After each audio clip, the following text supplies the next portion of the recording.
Okay friends, ఇందులో 2 bits ఉన్నాయి, అది క్రాస్ నుంచి చేద్దాం. రెడీ?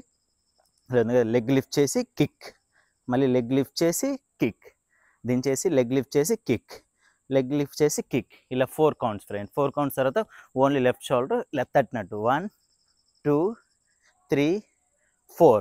4 తర్వాత ఇప్పుడు మనం చూడండి లెగ్ ఇలా లెఫ్ట్ లెగ్ ఒకటి బాగా పైకి లేయాలి. ఓకే, ఈ లెగ్తో ఇటు ముందుకు రావాలంటే చూడండి, ఒకసారి ముందుకు వచ్చి లిఫ్ట్ చేసి ఇక్కడ పెట్టా, లిఫ్ట్ చేసి ఇక్కడ పెట్టా, లిఫ్ట్ చేసి ఇక్కడ పెట్టా. ఓకేనా? ఇది 3 కౌంట్స్ వస్తుంది.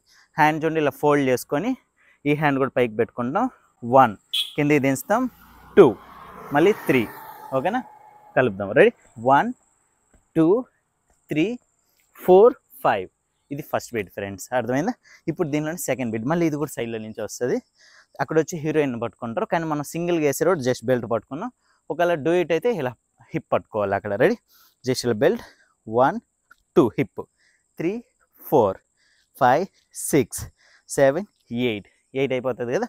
అక్కడే ఉండి జస్ట్ రైట్ లెగ్తో ఈ లెగ్ పెట్టినప్పుడు బ్యాక్ లెగ్ వేయాలి, మళ్ళీ ఆ కాలు పెట్టేసి మళ్ళీ వెనక్కి, మళ్ళీ సేమ్ ఇలా. ఓకే, బాడీ ఏం కదలకూడదు. రెడీ? 1 2 3 4 5 6 7 8. ఓకేనా? ఇక్కడ నుంచి రైట్ సైడ్కి బెండ్ అయ్యి షోల్డర్, లెఫ్ట్ సైడ్కి బెండ్ అయ్యి షోల్డర్, రైట్ సైడ్కి బెండ్ అయ్యి షోల్డర్, లెఫ్ట్ సైడ్కి బెండ్ అయ్యి షోల్డర్. ఓకే, ఇప్పుడు లాస్ట్ స్టెప్ సేమ్ క్రాసే, జస్ట్ హీల్ టచ్ చేసి జంప్, హీల్ టచ్ చేసి జంప్, హీల్ టచ్ చేసి జంప్, హీల్ టచ్ చేసి జంప్. అంతే ఫ్రెండ్స్, ఇదంతా కలిపేసి నేను షార్ట్స్లో పెడతాను, హెల్ప్ చూసేయండి.